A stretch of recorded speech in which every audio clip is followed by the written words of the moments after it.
We stand now at the epicenter, the moment toward which all of history has been mysteriously flowing and from which all subsequent time will derive its meaning.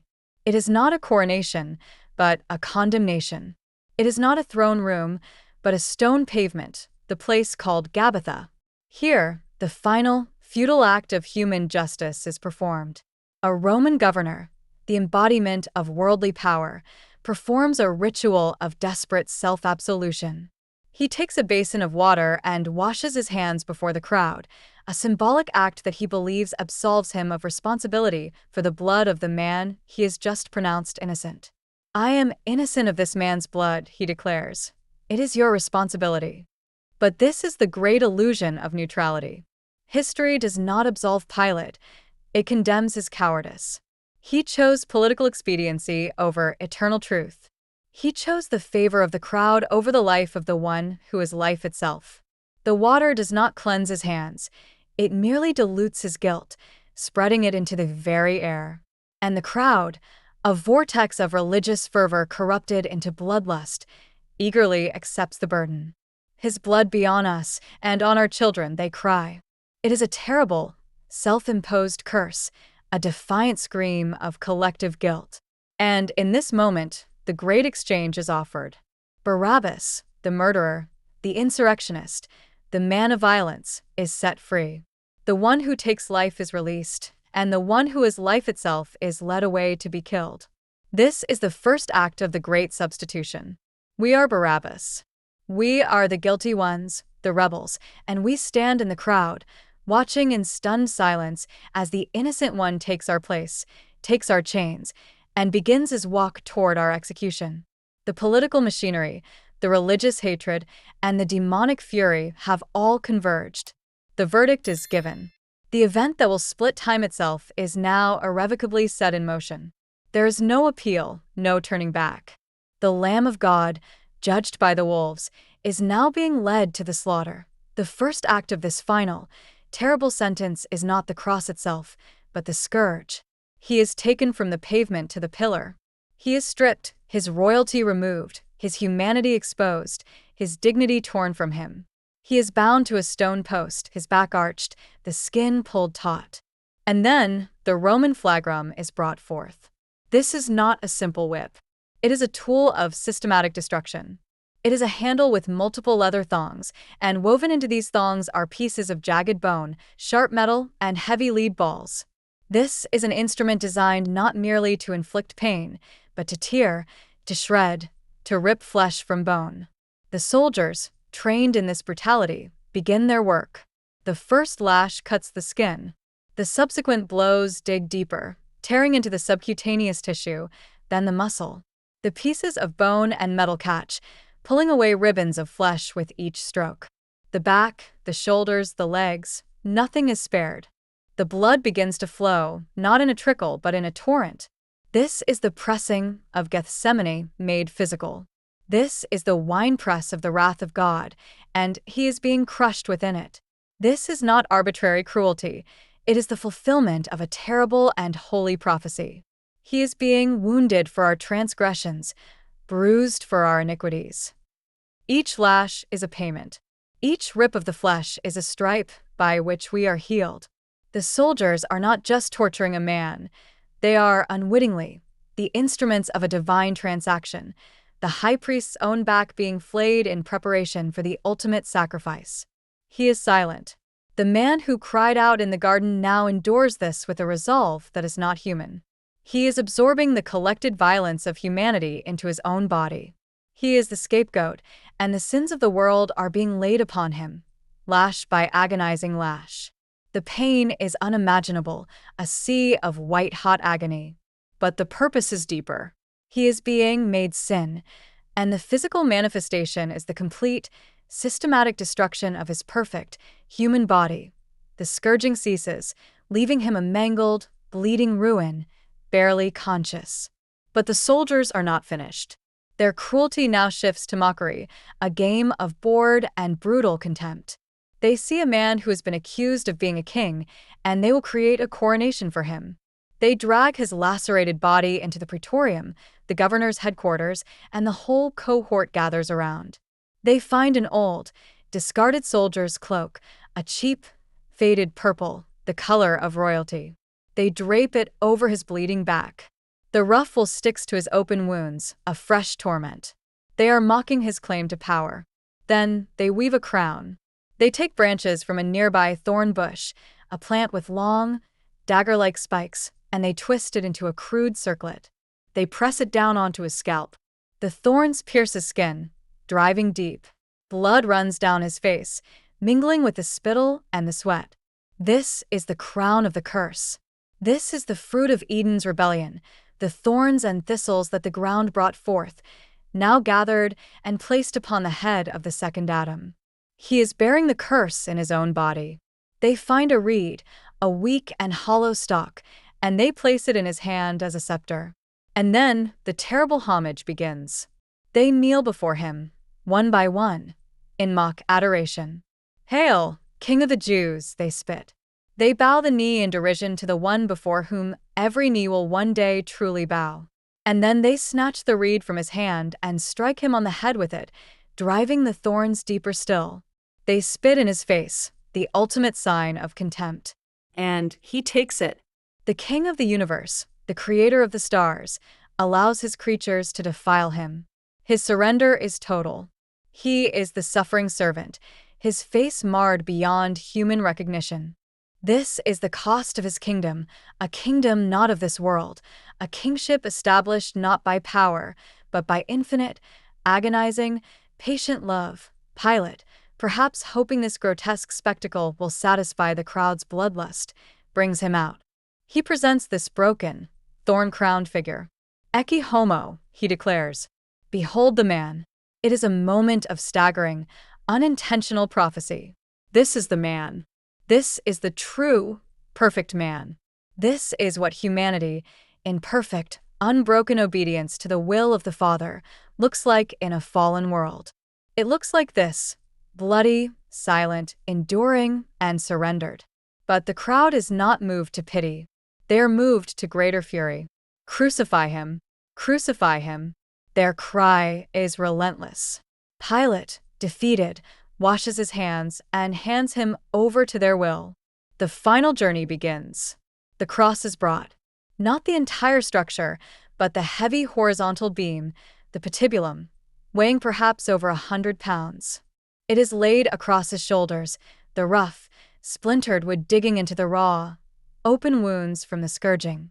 The sheer, excruciating pain would be enough to kill a normal man. And he begins to walk. This is the Via Dolorosa, the Way of Sorrows. It is a public procession of shame, designed to be the ultimate deterrent. The condemned man carries the instrument of his own death through the narrow, crowded streets of the city. Every step is an agony. His body, already in shock from blood loss and trauma, is pushed beyond all human limits. He stumbles. He falls. The weight of the wood, combined with his total exhaustion, is too much. He is the creator of the cosmos, and he cannot lift a beam of wood. He is the strength of God, and he has become the weakness of man. This is the incarnation in its most profound, terrible reality. He is not merely play-acting. He is truly broken, truly weak. He is carrying not just the wood, but the weight of the sin of the world. And it is crushing him into the dust of the very earth he spoke into existence. As he stumbles and falls, his body broken and trembling under the impossible weight, the soldiers, impatient to get the execution over with, see that he will not make it to the hill on his own. Their mercy is merely pragmatism. They scan the crowd of onlookers, and their eyes land on a man. His name is Simon, a man from Cyrene in North Africa, a foreigner, perhaps a pilgrim who had come to Jerusalem for the Passover, now in the wrong place at the wrong time. The soldiers seize him. They compel him, forcing him out of the crowd, and they lay the crossbeam on his shoulders. He is forced to carry the cross behind Jesus. This is not a voluntary act. It is an act of Roman coercion. But in the divine narrative, there are no accidents. This stranger, this outsider, becomes the first in a long line of followers. He is the first to literally obey the command that Jesus had given in metaphor, Whoever wants to be my disciple must deny themselves and take up their cross and follow me. Simon does it not out of love, but out of compulsion. And yet he does it. He enters into the suffering of the Messiah. He shares the load. This does not dilute the atoning work.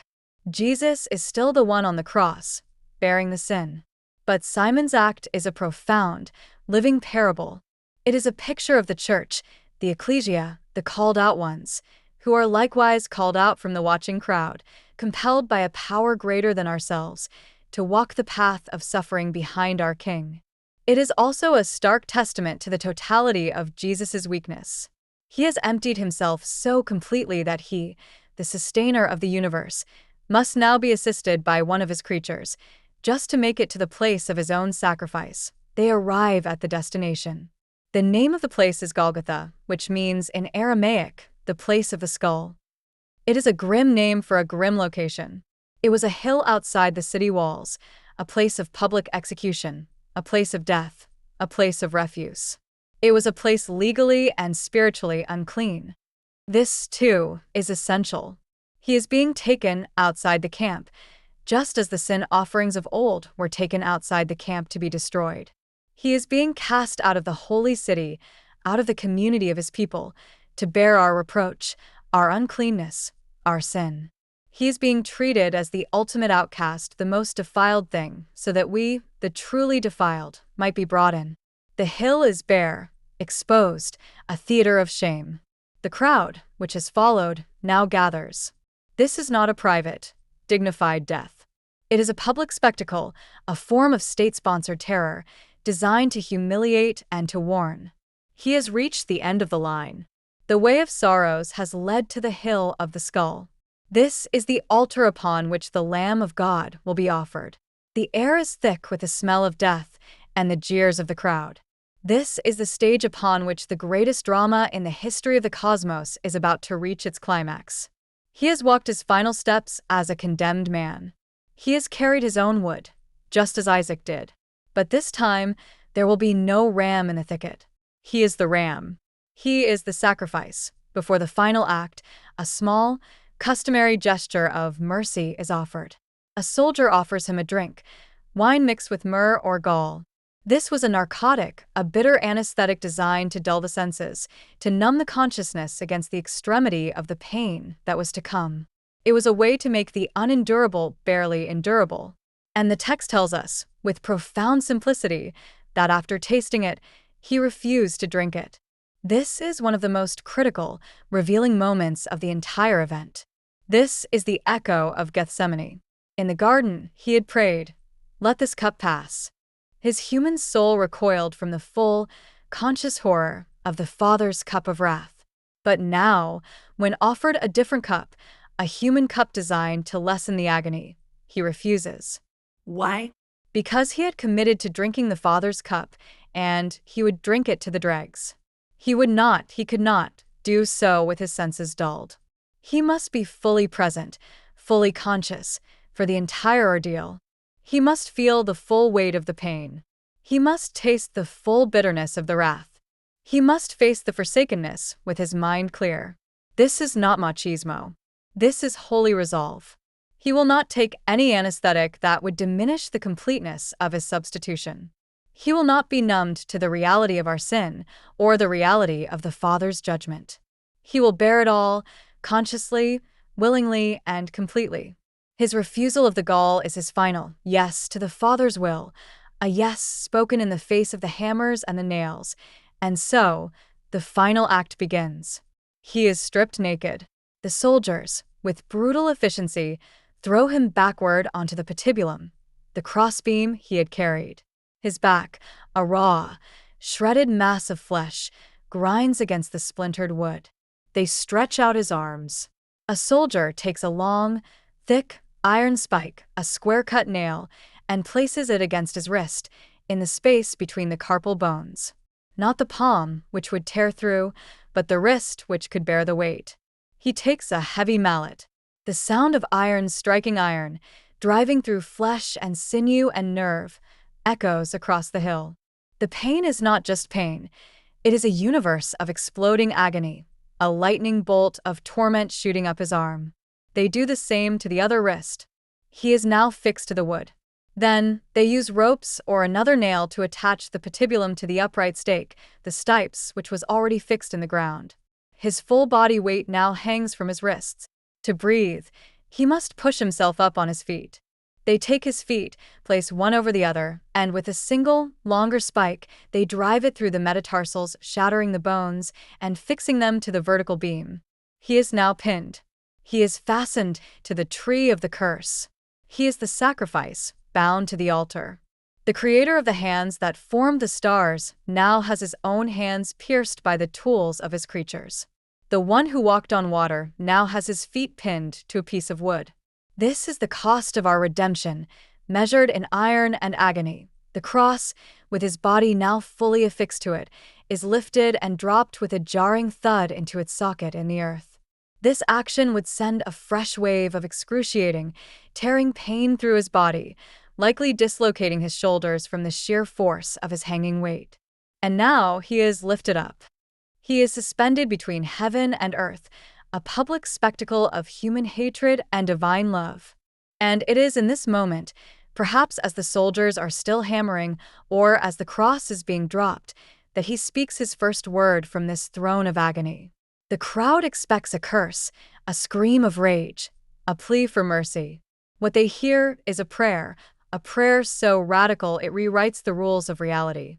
"Father, forgive them," he breathes, his voice strained with the effort of pushing himself up to exhale, "for they do not know what they are doing." This is not a general prayer for the world. This is a specific, immediate prayer for the soldiers who are nailing him, for the priests who are mocking him, for the crowd that is jeering him. He is in the act of being murdered, and he is in the act of atoning for his murderers. This is the Gethsemane resolve in full, glorious blossom. His surrender to the Father's will was not just about enduring evil, but about defeating it with an impossible love. He is not just the victim. He is the high priest, and his first act on the altar is to make intercession for the transgressors. He is pulling the venom from their sin in real time. This one sentence is the event in miniature. It is the announcement that the entire purpose of this horror is forgiveness. It is the sound of the new covenant being inaugurated in his blood. The political and religious authorities have their victory, and they want to make its message clear. Pilate, in a final act of cynical defiance against the Jewish leaders, has an inscription prepared, a titulus, and has it nailed to the cross, above Jesus' head. This was the formal statement of the crime. The inscription is written in the three great languages of the day: Hebrew, the language of religion and the local people; Latin, the language of law and empire; and Greek, the language of culture and commerce. It is written for the whole world to see. And it reads, "Jesus of Nazareth, the King of the Jews." The religious leaders are furious. Do not write "the King of the Jews," they protest to Pilate, but that this man claimed to be king. Pilate, in his weary disgust, gives his famous reply, "What I have written, I have written." He meant it as a final insult to them, a way of saying, "This is your pathetic king, look at him." But in the profound, multi-layered irony of God's providence, Pilate, the pagan coward, is made a prophet. He is forced to declare the very truth that the trial was meant to extinguish. The whole world, law, religion, and culture, is forced to look up and read the identity of the man they are murdering.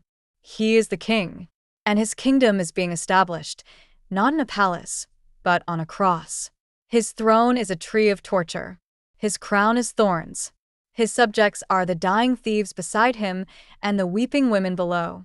This is the kingship that Gethsemane's surrender made possible, a kingship that finds its power not in coercion, but in sacrifice. Below the cross, the soldiers, their grim work finished, do what soldiers do. They wait, and they divide the spoils. The condemned man's last possessions, his clothes, are their perquisite. They take his outer garments, his sandals, his belt, and they tear them into 4 parts, one for each soldier in the execution squad. It is a small, greedy, human act in the midst of a cosmic, divine event. It is the fulfillment of a prophecy spoken 1,000 years earlier. They divide my garments among them. This detail is not accidental. It is the stamp of divine authorship on the scene. It shows his utter destitution. He is being stripped of everything. He will own nothing, not even the clothes on his back, so that we, who are spiritually naked, might be clothed in his righteousness. But there is one item left, his tunic, his inner garment. It is of good quality, woven in one piece, without a seam. To tear it would be to destroy it. So, they say, let's not tear it. Let's cast lots for it. And so, at the foot of the cross, as their Creator is dying above them, the soldiers gamble for his last possession. It is the ultimate picture of human indifference, of a world that is blind to the divine significance of the moment, concerned only with its own petty gains. He is dying for a world that is busy gambling at his feet. This, too, is part of the cup. The humiliation is total, the indifference of man as painful as his cruelty. The physical agony is now a steady, burning sea. But the psychological torment, the shame that the scripture says he despised, now intensifies. The mockery, which began in the praetorium, continues here. This is the great temptation of the garden, hurled at him one last time. The passers-by, the ordinary people walking the road, wag their heads in contempt. You who are going to destroy the temple and build it in 3 days, they jeer. Save yourself. Come down from the cross, if you are the Son of God. Then the religious leaders, the chief priests, the teachers of the law, the elders, they join in, their mockery more refined, more theological, and more damning. He saved others, they sneer, but he can't save himself. He's the King of Israel. Let him come down now from the cross, and we will believe in him. He trusts in God. Let God rescue him now if he wants him, for he said, I am the Son of God. This is the essence of the world's misunderstanding. They are challenging him to prove his power by the world's standards, by saving himself, by using force, by coming down. But they're blind. They cannot see that his true power, his divine identity, is being proven precisely by not coming down. His love is what holds him to the cross, not the nails. His commitment to the Father's will, the will he accepted in Gethsemane, is stronger than his instinct for self-preservation. He could save himself. He could call down 10,000 angels. But if he did, he could not save us. He is making the choice, again and again, with every jeer, to stay, to suffer, and to save. The verbal assault comes not just from the crowd below, but from those who share his fate. He is crucified between 2 criminals, 2 lesti, a word that can mean thieves, but more likely means rebels, insurrectionists, men of violence like Barabbas. He is literally numbered with the transgressors, fulfilling another prophecy. He is placed in the middle, the chief sinner, the center of the shame.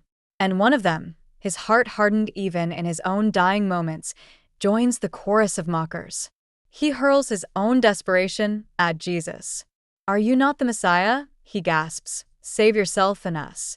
It is the cry of a man who sees salvation only as an escape from present, physical circumstances.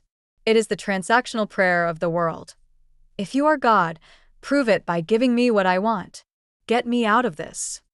It is a faith based on power, on demand, on immediate results. It is the voice of the flesh, screaming for its own preservation. And in the face of this, Jesus is silent. He has no answer for this kind of faith. He has not come to save men from their crosses, but through them. He will not be goaded into a display of power that would violate the very purpose for which he has come. His silence is a testament to the fact that his kingdom operates on entirely different principles, principles that this dying, angry rebel cannot, or will not, see. But there is another voice. The other criminal, in the midst of his own agony, has been watching, listening. And something in the silent, forgiving majesty of the man in the center breaks through his lifetime of sin. He rebukes his companion.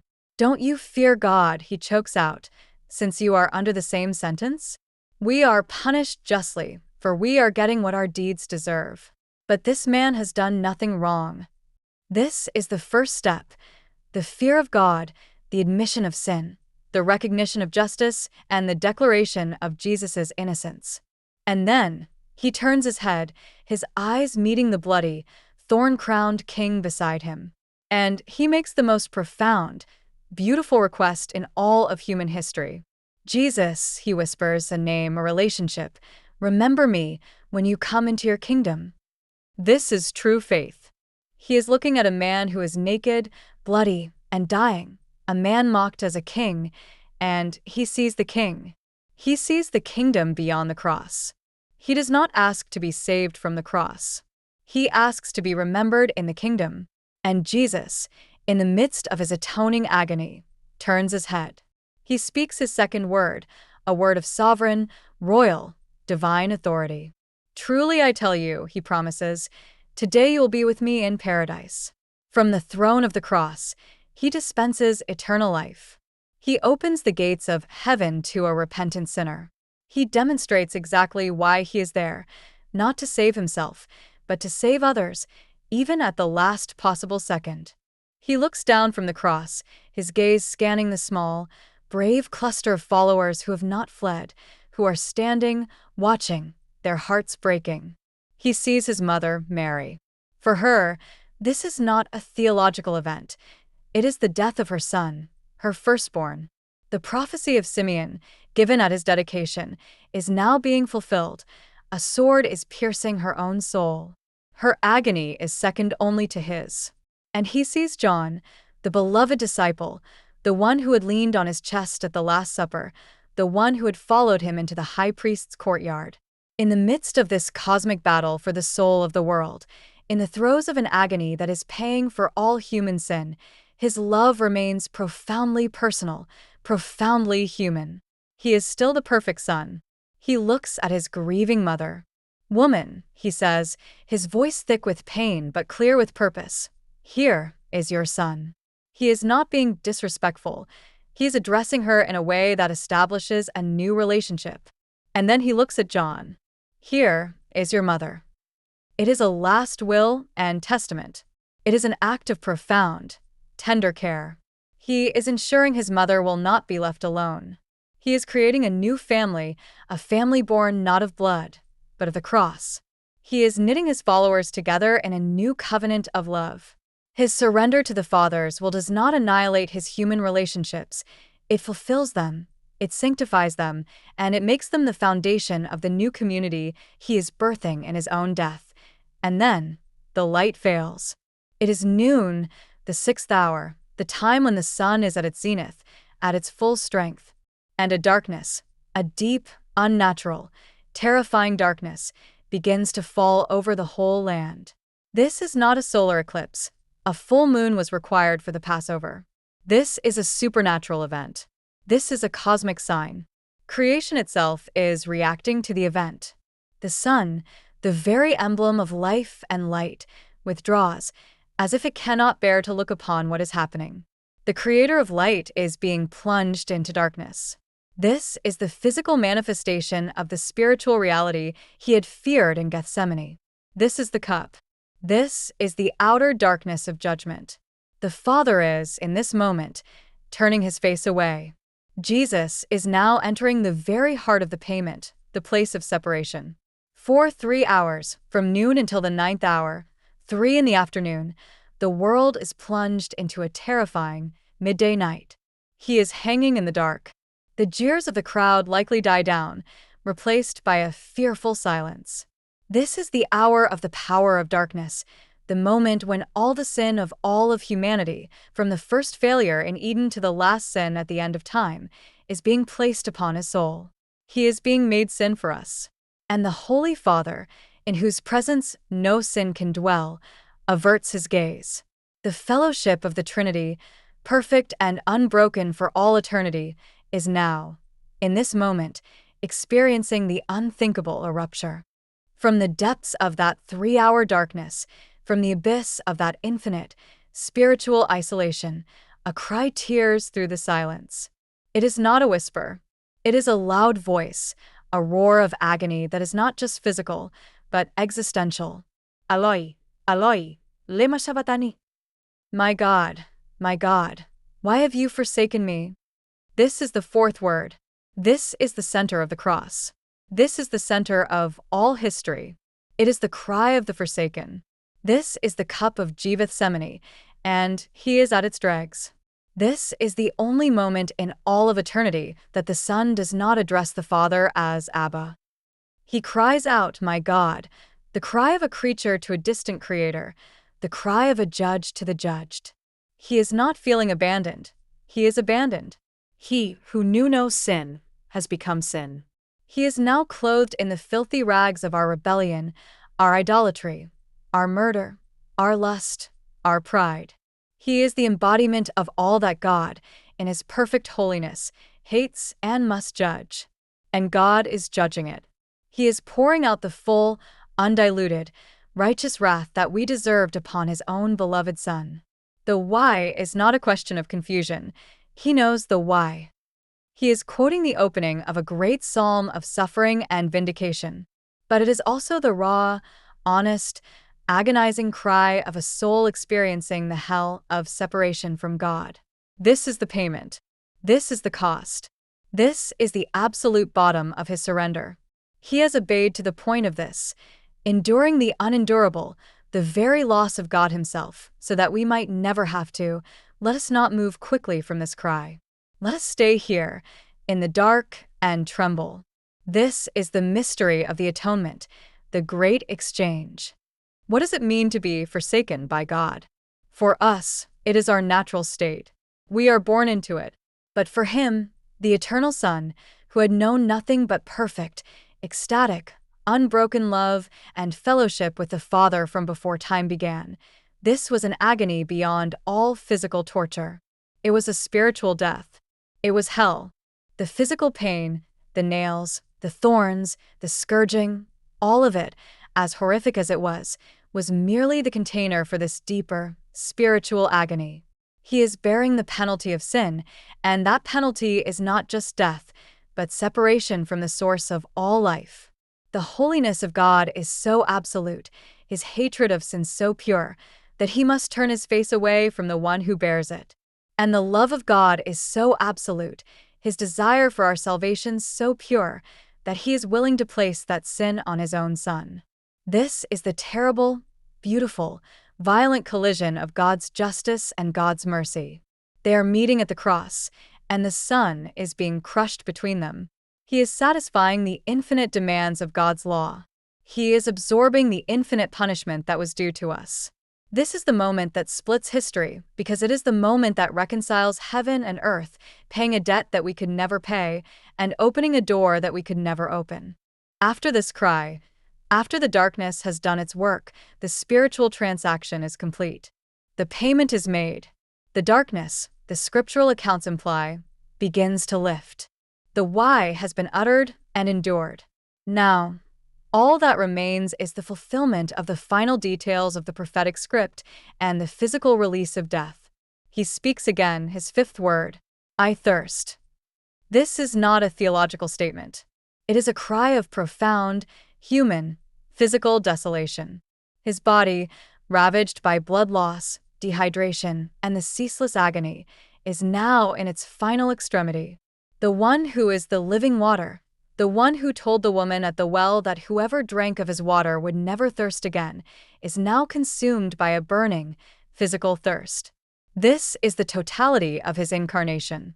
He is fully human, and He is experiencing the full, agonizing, and mundane realities of a human death by crucifixion. It is also the direct fulfillment of prophecy.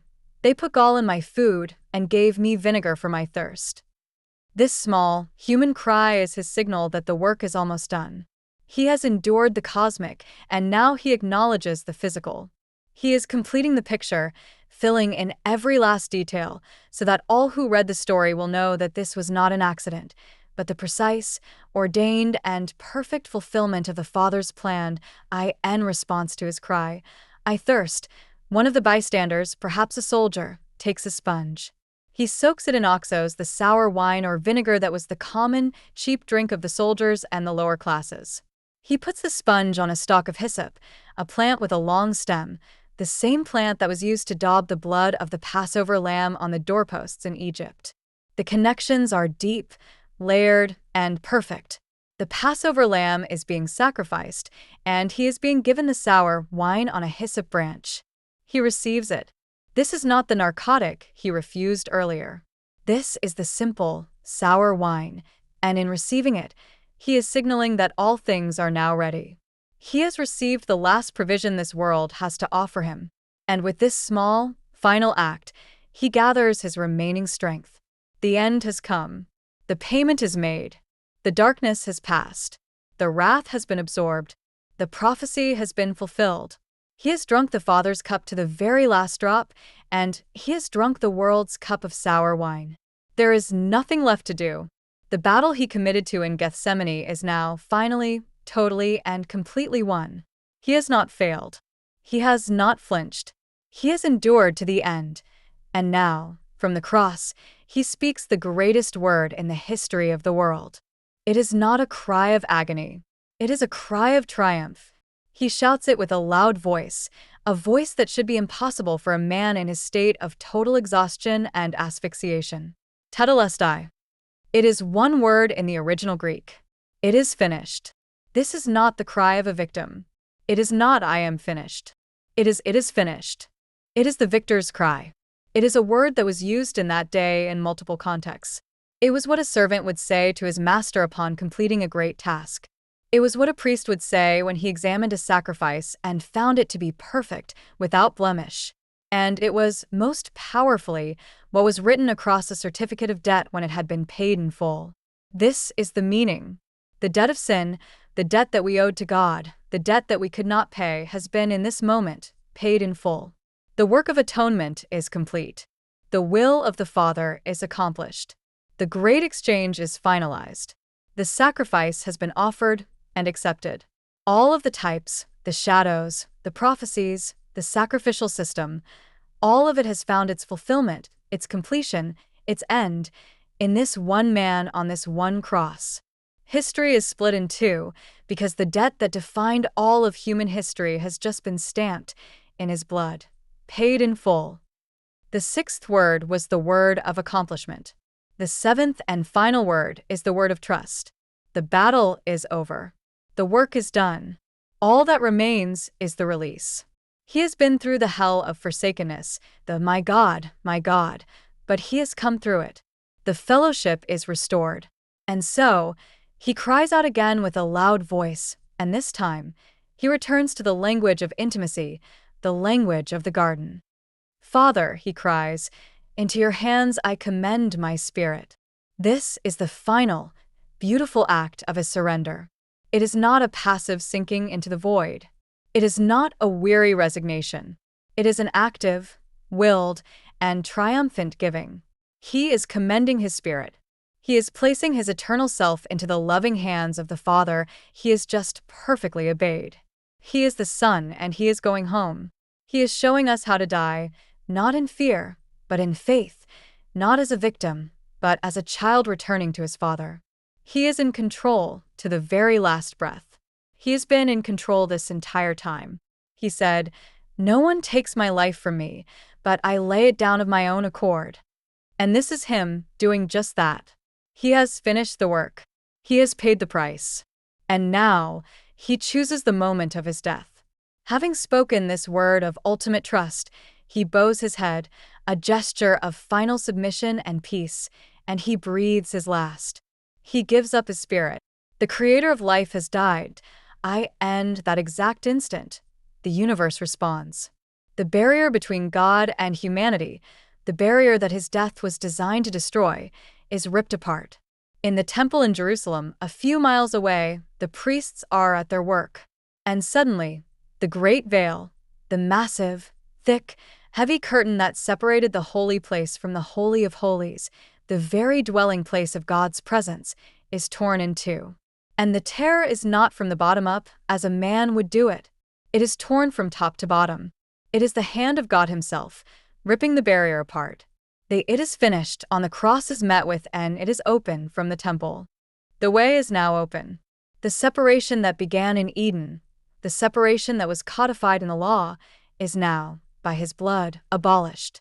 God's presence is no longer veiled, no longer hidden, no longer accessible only to one high priest once a year. The surrender of the Son has opened the very heart of God to all of humanity. His forsakenness has purchased our access.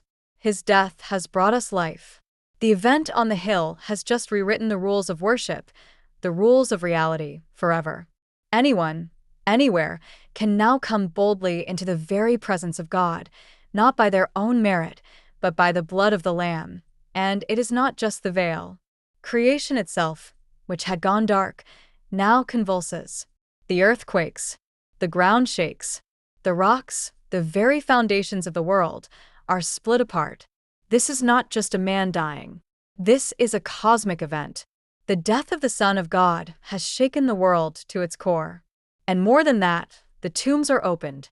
The graves, the very emblem of sin's power and finality, are broken open. And the bodies of holy people who had died are raised to life. This is the first tremor of the resurrection. This is the preview of his own victory. His death is not a defeat. It is an invasion. He is descending into the heart of death's kingdom, and he is blowing its gates off their hinges. He is leading captivity captive.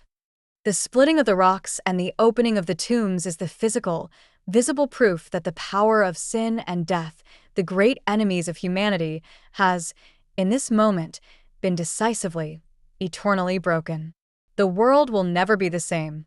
The very laws of nature are being rewritten around this one solitary cross. The first human to understand, the first to get it, is not a disciple, not a priest, not a follower.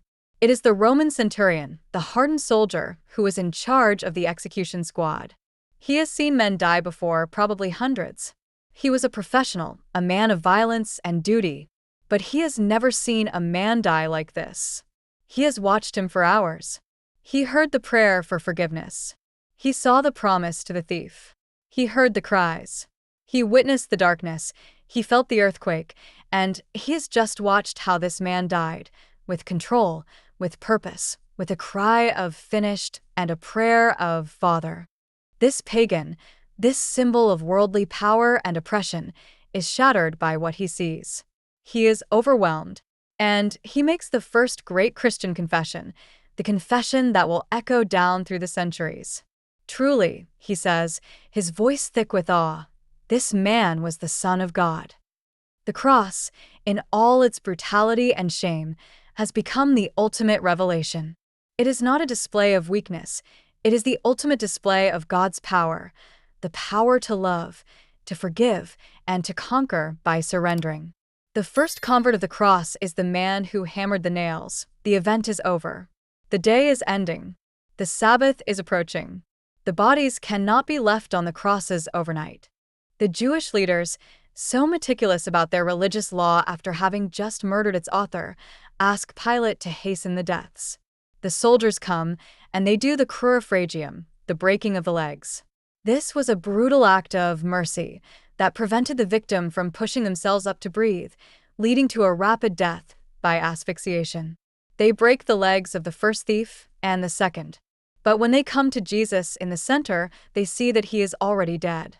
He has died, as he said, on his own terms, in his own time. The prophecy is fulfilled. Not one of his bones will be broken. He is the perfect Passover lamb, with no bone broken. But to make sure, to confirm his death for the official record, one soldier, with a final, casual act of violence, takes his spear and thrusts it into Jesus' side. The spearhead pierces the ribcage, puncturing the pericardium and the heart itself. And from the wound, a flow of blood and water pours out. It is the final, undeniable, medical proof of his death. But for the disciple John who was watching, it was more. It was a sign. The blood of the atonement and the water of the new birth, the life of the Spirit, flowing from the pierced side of the new Adam. His death is the fountain from which our life now flows. The event is finished. The body, lifeless, is taken down, a holy thing, as one writer called it, and placed in a borrowed tomb. The stone is rolled. The world is silent. But history has been cleaved in two. Everything that came before was a shadow, a prophecy, a longing, pointing to this afternoon. Everything that comes after, every act of faith, every moment of grace, every hope of heaven, is a consequence, a result, an echo, flowing from this afternoon. This one event, the death of this one man, is the axis upon which all of human time rotates. It is the fulcrum. It is the great divide. We now measure all of our existence by it, before and after. BC, before Christ, and AD, Anno Domini, the year of our Lord. His death has redefined our calendar, our understanding of God, our understanding of love, and our hope of eternity. The cross was not an interruption of his plan, it was the plan. It was not a defeat, it was the victory. It was the moment when love, in its most extreme, surrendered, and sacrificial form, absorbed all the darkness of the world and, in doing so, destroyed it forever. The event itself is over. But its impact, the splitting of history, is an earthquake that will never, ever stop. And so, the stone is rolled. It grinds against the rock, a sound of absolute finality, the full stop at the end of a tragic sentence. This is not just a burial, it is an imprisonment. The greatest powers of the world, the religious authority of the Sanhedrin and the military might of Rome, have conspired to bring this one man to this one place. They have executed his body, and now they seek to secure his memory. The stone is their statement. It is finished. It is the world's desperate attempt to contain the event, to seal off the implications of the man who claimed to be God. A Roman seal is affixed, a thin cord of wax bearing the eagle of the empire. To break this seal is to defy Caesar himself. It is the ultimate expression of human power, the assertion that the state has the final say over life and death. The tomb is not just a place of mourning, it is a fortress. It is the world's definitive no to the yes that Jesus proclaimed. Inside, in the cold, silent darkness, the body lies, wrapped in linen and spices, the perfume of a love that still clings to a lost cause. The event that split history seems, for a moment, to have ended in a resounding, deafening silence. The King of the Jews has a borrowed tomb, a sealed stone, and a Roman guard. This is the logic of the world. Death has won. The rebellion is over. The anomaly has been corrected. The silence of this Saturday is the silence of a world that believes it has restored its order, a world that has extinguished the light that exposed its darkness. We must turn our gaze from the sealed tomb to the locked room. Here, we find the disciples, the chosen few, the ones who had left everything to follow him. They are not waiting in hopeful anticipation. They are shattered. Their hope did not just die on the cross. It was buried and sealed in that tomb. They are fugitives, huddled together not in fellowship, but in shared terror. The doors are barred, locked for fear of the Jews, but truly, they are locked for fear of everything. They are afraid of the Romans who crucified their master, afraid of the leaders who condemned him, and perhaps, most of all, afraid of the crushing, unthinkable reality that they were wrong. That the man they believed was the Redeemer of Israel was just a man, a good man, a prophet, but a man nonetheless, a man who is now as cold and as silent as the stone that covered him. Peter is there, his "I will die for you" echoing in his ears, now mocked by the sound of the rooster's crow and his own bitter weeping. Mary Magdalene, Joanna, and the other women, their grief is a physical weight, a suffocating shroud. They had invested their lives, their fortunes, their very identities into this man. And he was gone. The crucifixion did not just split history, it has split their lives open, leaving a void that is dark and terrifying. They are the orphans of a dead Messiah. This is the human reality of the event. It is not a theological proposition, it is despair. It is the end of a story, and the story did not end well. This day, this Holy Saturday, is the pause in the divine narrative. It is the great Sabbath. On the seventh day of creation, God rested from his work. He saw all that he had made, and it was very good. Now, on this seventh day, the Son, having declared it is finished, also rests. He has completed the work of the new creation. He has endured the violence, paid the price, and he now rests in the heart of the earth. This is not the rest of non-existence. It is the rest of completion. It is the divine full stop before the new paragraph begins. The entire cosmos hangs in suspension. Heaven is silent. Earth is grieving.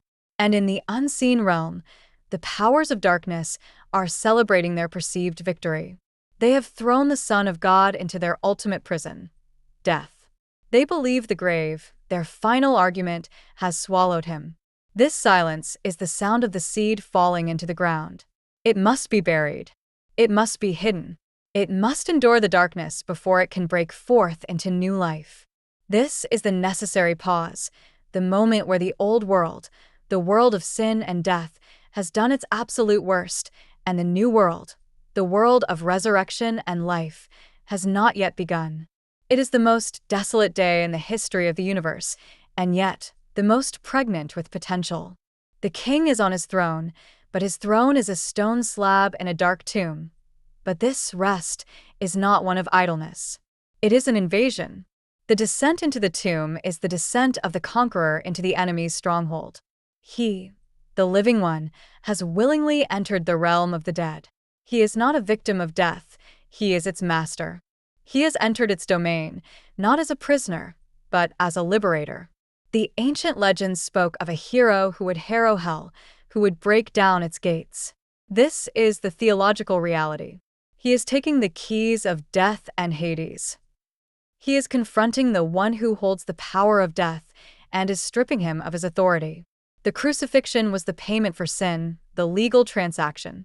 The descent is the enforcement of that victory. He is proclaiming his triumph to the captive spirits.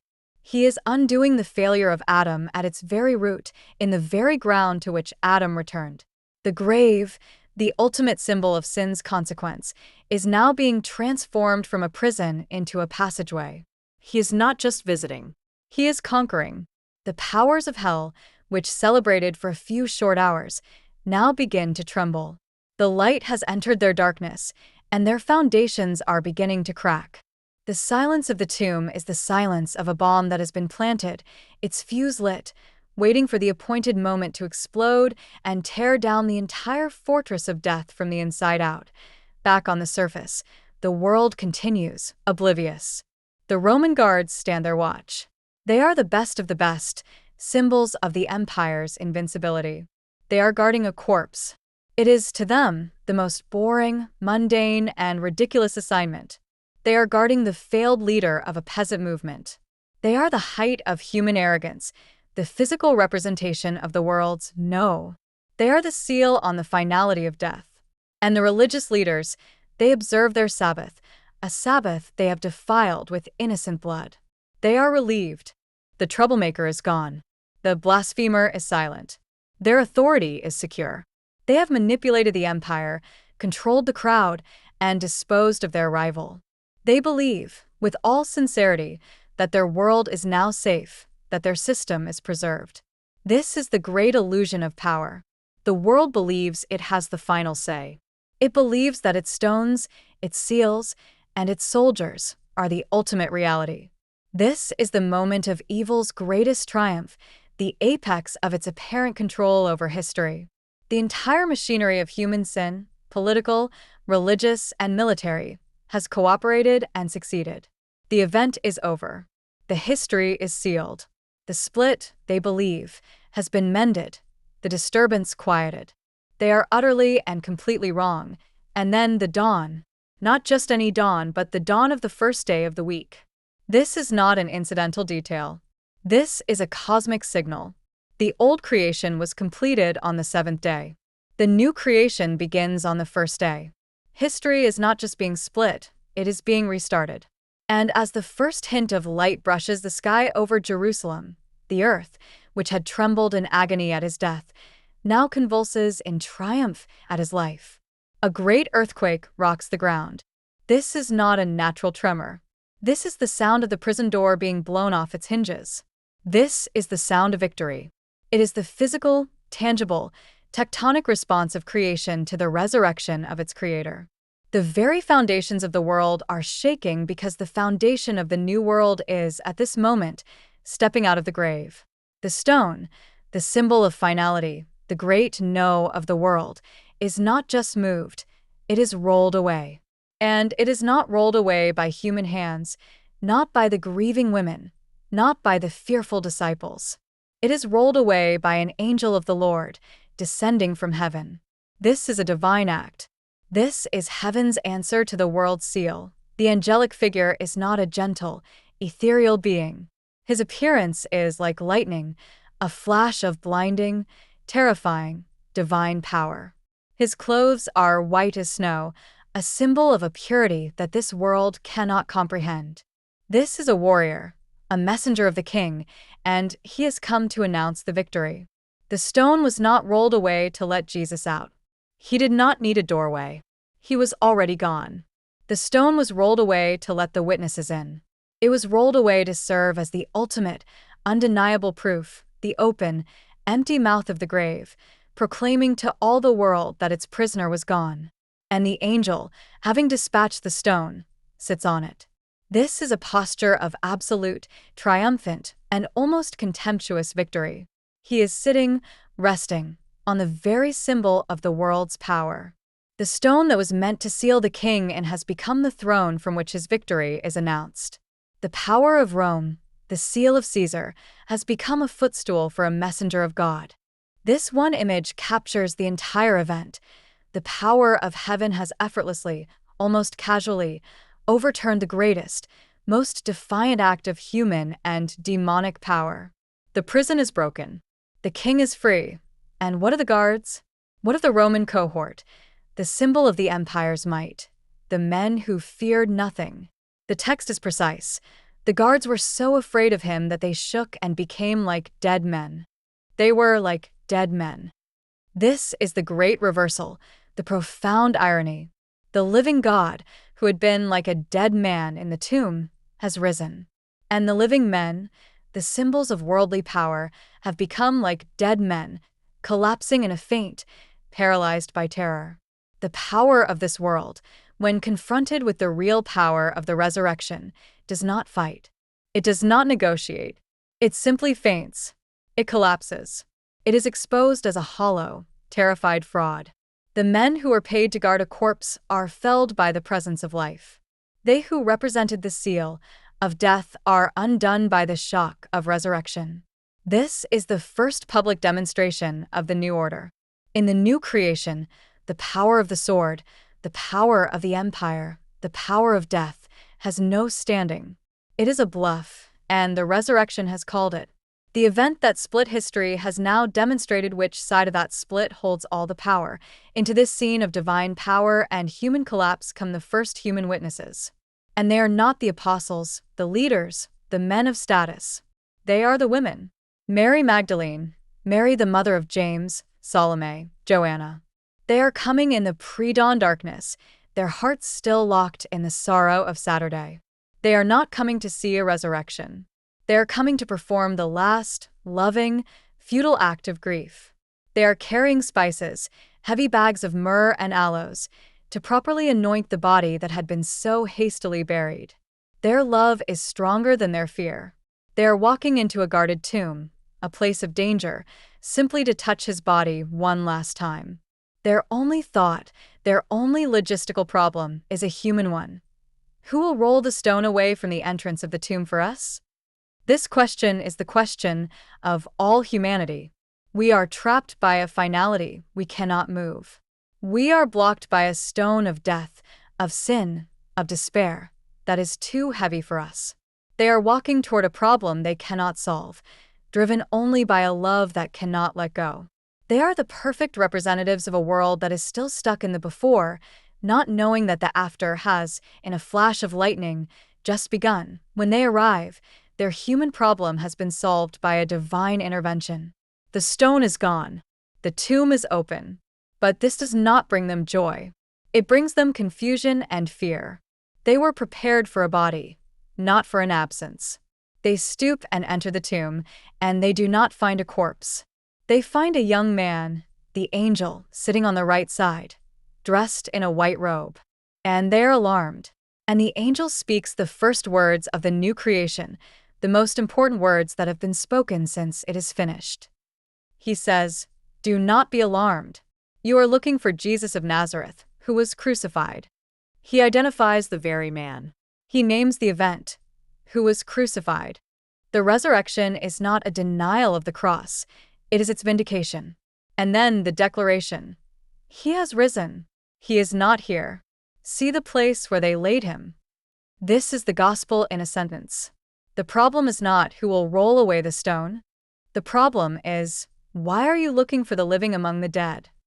The angel is telling them that their entire frame of reference is now obsolete.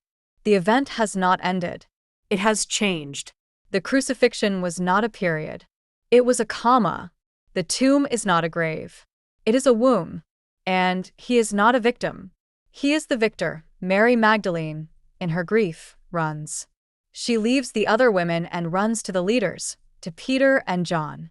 Her message is not one of resurrection. She cannot yet process the angel's words. Her message is one of loss. They have taken the Lord out of the tomb, and we don't know where they have put him. Her mind can only go to the one available, logical explanation: grave robbery. The body has been stolen. This is the human mind, even a loving one, struggling to comprehend an event that has no category. She is still operating in the old world. Her report is one of despair, but it sparks the first glimmer of desperate hope in the disciples. Peter, the denier, and John, the beloved, they spring to their feet. And they run. This is the famous race to the tomb. It is not a race of joy. It is a race of desperate, terrified, confused hope. John, younger, outruns Peter. He reaches the tomb first. He stoops, looks in, and he sees. What does he see? He saw the linen cloths lying there. He sees the evidence, but he hesitates. He does not go in. He is held back, perhaps by awe, perhaps by fear. He is on the threshold of the new world, peering in, but not yet entering. Then Peter arrives, impulsive, broken, desperate Peter. He does not hesitate. He bursts past John and goes straight into the tomb. And he sees differently. He saw the strips of linen lying there, but he also saw something else, something that John had not mentioned. He also saw the burial cloth that had been around Jesus' head. This cloth, the Siderian, was not with the other linen wrappings. It was still lying in its place, folded up by itself. This is the detail that splits history for Peter. This is the perfect ending in the tomb. A grave robber, in a hurry, would not have done this. They would not have unwrapped the body, taken it, and then meticulously, neatly, folded the headcloths and left it in a separate place. This is not the sign of a robbery. This is the sign of an orderly, deliberate, and purposeful departure. This is the sign of someone who is finished with death, who had time to fold his own napkin, as it were, before leaving the table. This is the signature of the resurrection. It is the small, physical proof that the one who is here is not only gone, but has left in a way that is utterly, profoundly, and divinely his. The grave clothes are left behind because he will not need them again. He has left death's garments in death's house. Then John enters. He steps past Peter into the tomb. And he sees what Peter saw, the scattered linen strips and the carefully, separately folded headcloth. And the text tells us, with beautiful simplicity, he saw and believed. This is the moment. This is the birth of faith in the resurrection. It is not a blind leap. It is a conclusion, drawn from the evidence, the absence of the body, and the presence and condition of the grave clothes. This is the evidence that shattered his grief and replaced it with a sudden, dawning, terrifying, and glorious realization. The event had not ended in death. The cross was not a failure. His words were true. The empty tomb is the physical, historical, verifiable fact that demands a verdict. And John, in that moment, gives his. He believes. He does not yet understand the scripture. The text tells us that he must rise from the dead. His faith in this instant is based on the evidence. The theological understanding will come later. But the fact of it, the reality, has just hit him. The man they killed is alive. The world has changed. Mary Magdalene returns. Peter and John leave, but she stays. Her heart is still broken. She still does not understand. She stands outside the tomb, weeping. Her love is so profound that she cannot leave the place of his loss.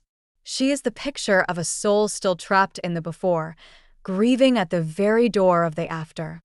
She stoops and looks into the tomb one more time, and she sees the two angels in white, seated where his body had been, one at the head and one at the feet. They ask her the question that heaven is now asking all of humanity: "Woman, why are you weeping?" It is a question of profound confusion. Why would anyone weep at this place, on this day? She gives her old answer: "They have taken my Lord away, and I don't know where they have put him." And then she turns. She turns from the empty tomb and its angelic messengers, and she sees a man standing there. She does not recognize him. Her tears, her grief, her expectations, they are all blinding her. She mistakes him for the gardener. This is a profound, beautiful irony. He is the new gardener, the gardener of the new creation, the second Adam in a new garden, a garden where death has been turned into life. He speaks to her, echoing the angels. "Woman, why are you weeping? Who is it you are looking for?" He is pressing her, asking her to name her desire. She, still blind, pleads with him. "Sir, if you have carried him away, tell me where you have put him, and I will get him."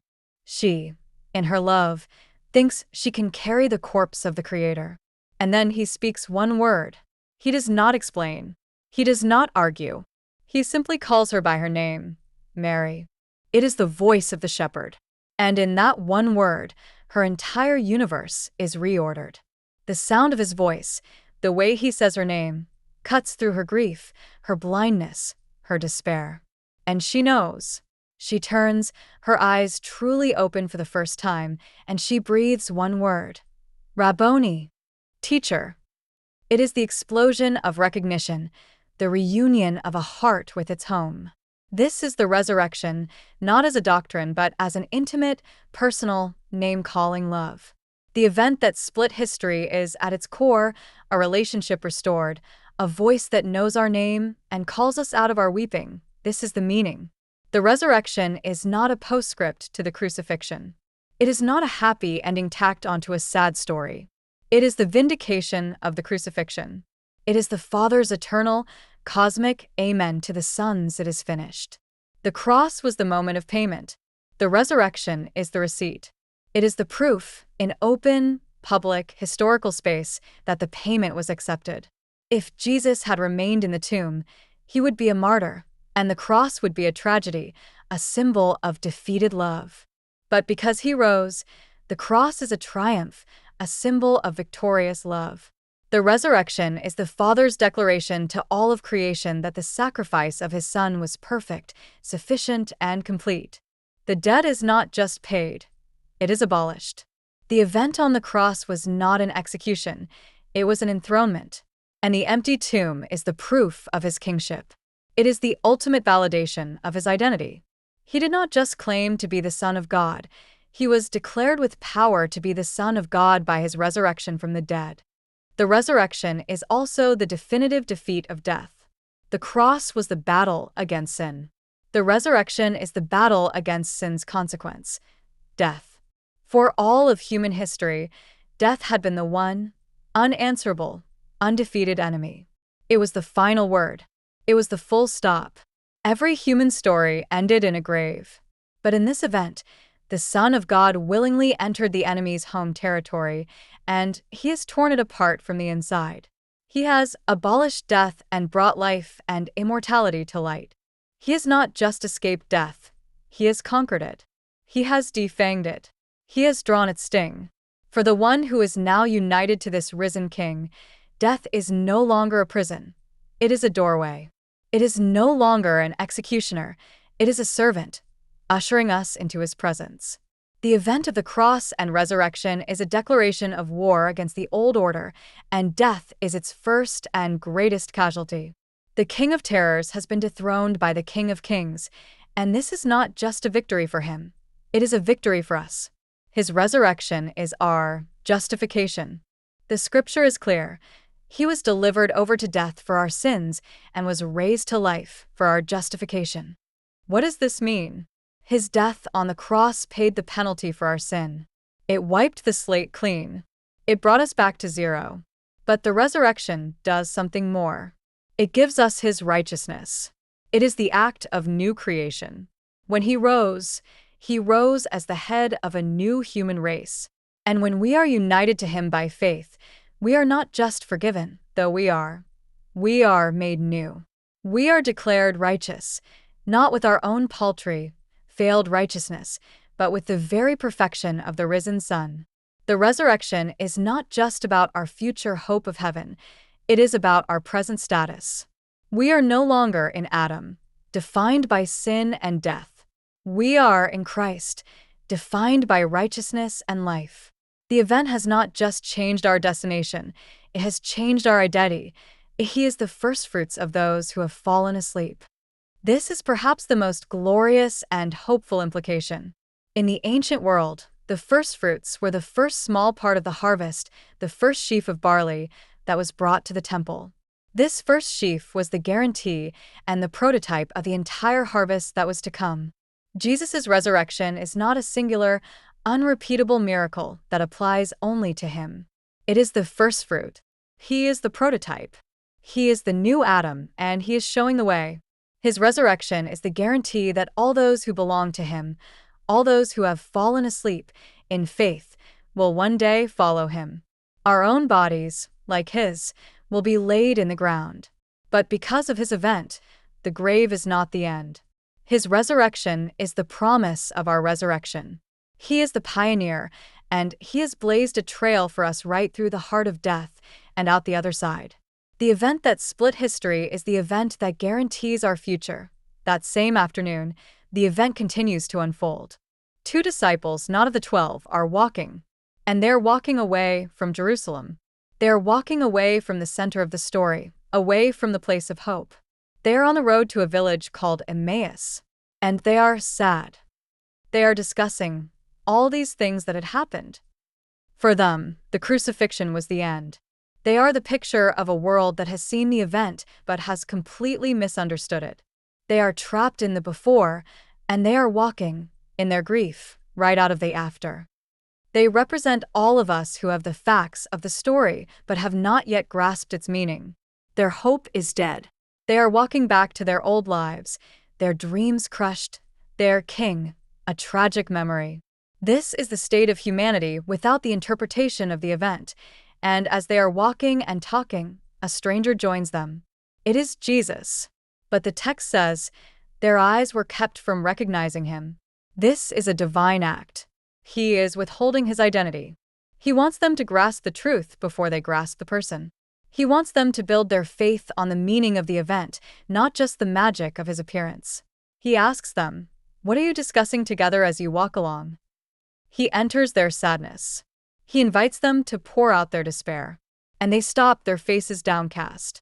One of them, Cleopas, replies in essence, "Are you the only one in Jerusalem who doesn't know what has happened?" They are standing next to the single most important thing that has ever happened, and they are explaining to him, as if to a stranger, what happened. It is a moment of profound, tender irony. They pour out their story. About Jesus of Nazareth, they say, "He was a prophet, powerful in word and deed before God and all the people."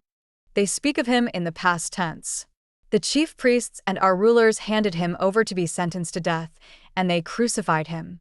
This is their reality. This is the event as they see it, a failure, a tragedy. And then, the most heartbreaking phrase, "But we had hoped that he was the one who was going to redeem Israel." Had hoped. Past tense. Their hope is dead, buried with him. They even report the facts of the morning. Some of our women astonished us. They went to the tomb early this morning, but didn't find his body. They came and told us they had seen a vision of angels who said he was alive. They have the facts. They have the testimony of the empty tomb and the angelic message. But they dismiss it. It astonished them, but it did not convince them. They have the facts, but they do not have the truth. They are trapped in the logic of the old world, where dead men stay dead. And now, the stranger speaks. And he does not comfort them. He rebukes them. "How foolish you are," he says, "and how slow of heart to believe all that the prophets have spoken. Did not the Messiah have to suffer these things and then enter his glory?" This is the turning point. He is telling them that the event they see as a tragedy was, in fact, a necessity. The crucifixion was not an interruption of the plan, it was the plan.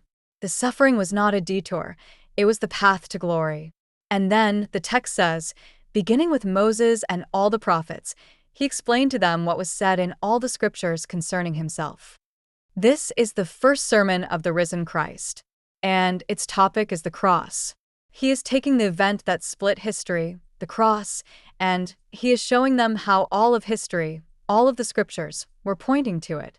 He is opening the scriptures to them, and in doing so, he is opening their minds.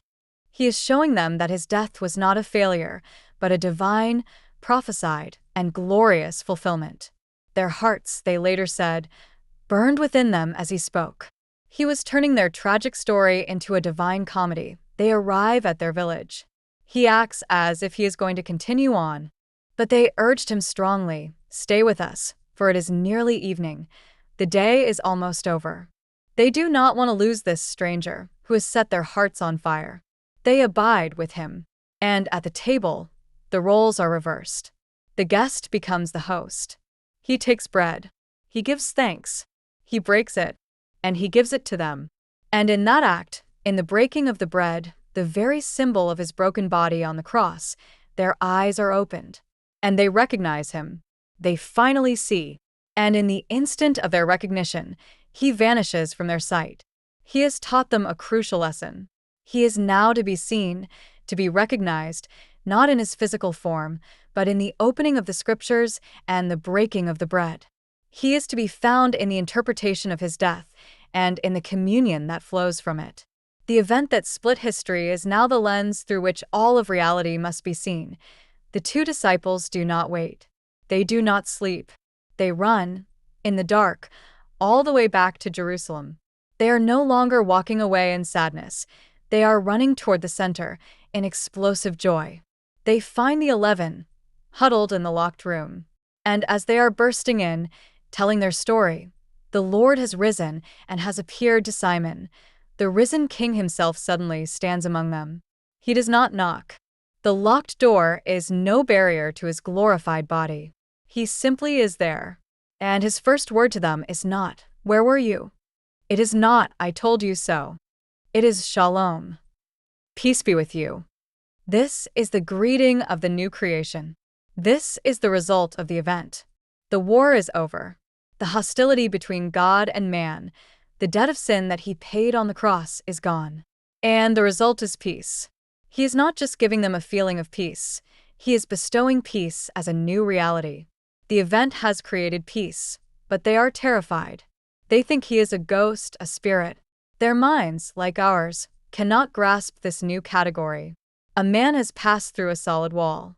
And he, in his patient love, must prove to them the physicality of his victory. This is not a metaphor. This is not a spiritual resurrection. It is a bodily, physical, real event. Why are you troubled, he asks, and why do doubts rise in your minds? Look at my hands and my feet. It is I myself. Touch me and see. A ghost does not have flesh and bones, as you see I have. And he shows them his hands and his feet. He shows them the wounds. This is the most staggering detail of all. In his glorified, perfected, eternal body, he keeps the scars. The resurrection does not erase the crucifixion, it eternalizes it. The wounds are not symbols of his defeat, they are the trophies of his victory. They are the eternal, physical proof of the price he paid. They are the guarantee of our forgiveness. He is the Lamb, standing on the throne, looking as if it had been slain. His kingship and his wounds are forever one. And even then, they still did not believe it because of joy and amazement. It is too good to be true. So he asks for a final human proof. Do you have anything here to eat? They give him a piece of broiled fish. And he takes it and he eats it in their presence. A ghost does not eat fish. A spirit does not have a digestive system. He is proving beyond all doubt that he is real. He is a real man in a real, glorified, physical body. He has truly, bodily, conquered death. The event is not a myth. It is not a symbol. It is the hardest, most tangible fact in the history of the world. He died. He was buried. And he rose again, with a body that could be touched, that could eat, and that still bore the wounds of his love. This is the rock upon which the new creation is built, but one was not there. Thomas, the skeptic, the pragmatist. When the others tell him, "We have seen the Lord," he refuses to believe. His response is the voice of our modern, empirical world. "Unless I see the nail marks in his hands and put my finger where the nails were and put my hand into his side, I will not believe." He demands tangible, personal, physical proof. He must touch the event himself. He is not satisfied with the testimony of others. He represents all of us who demand that God prove himself on our terms. And in his profound grace, Jesus will meet him exactly where he is. A week later, they are in a room again. The doors are locked, and Thomas is with them. And again, Jesus stands among them. "Peace be with you." And then he turns to Thomas.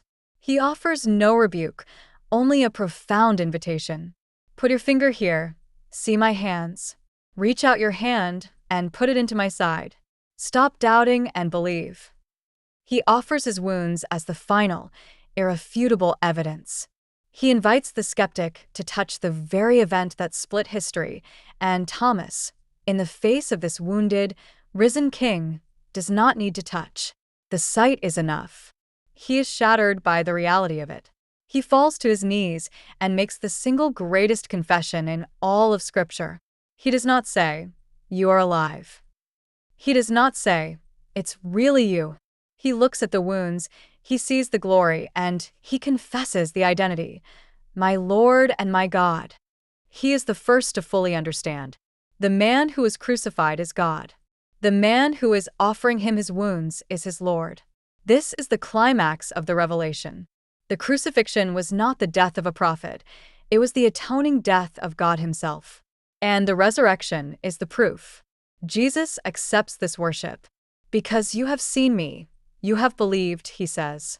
And then he gives the blessing for all of history that follows for us. "Blessed are those who have not seen and yet have believed." We are called to have the faith of Thomas, to see the wounds with the eyes of our heart, and to make his confession, "My Lord and my God." The resurrection is not an end. It is the beginning. It is the power source for the new age. The event that split history is now the event that propels history. He gathers his disciples, and he gives them their mission, the Great Commission. "All authority in heaven and on earth has been given to me."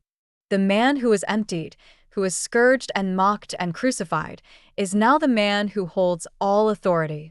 His surrender on the cross was his path to the throne.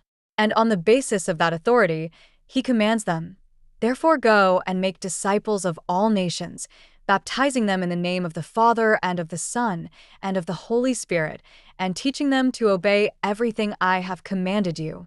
This is the purpose of the event. It was not just to save them, it was to send them. The split in history is not a static line. It is an explosive, expanding kingdom.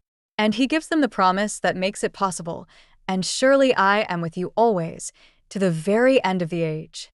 He is the living, risen King, and he will be present with his people as they carry the news of his victory to the ends of the earth. And finally, he leads them out to Bethany. He has finished his work on earth. He has paid the price. He has conquered the grave. He has taught his disciples. And now he must ascend. He lifts his hands, the hands that bear the nail marks, and he blesses them. And as he is blessing them, he is taken up from them, rising into the clouds, until he is out of their sight. This is the coronation. The crucifixion was the battle. The resurrection was the victory. The ascension is the enthronement. The man, Christ Jesus, the one who was split open on the cross, is now seated at the right hand of God, ruling and reigning over the history he split. He is the King. The event is complete. He has returned to the glory he had before the world began, but he returns as a man, a glorified man, the head of our new race, bearing the wounds of his love as his eternal trophies. He is there, ruling all things, interceding for his people, and in control of the great, unfolding story of his new creation. The cross is the foundation of his throne. The resurrection is the proof of his right to it. And his ascension is his glorious, eternal reign. The event is finished, but its shockwave, the kingdom he purchased, is now and will be forever.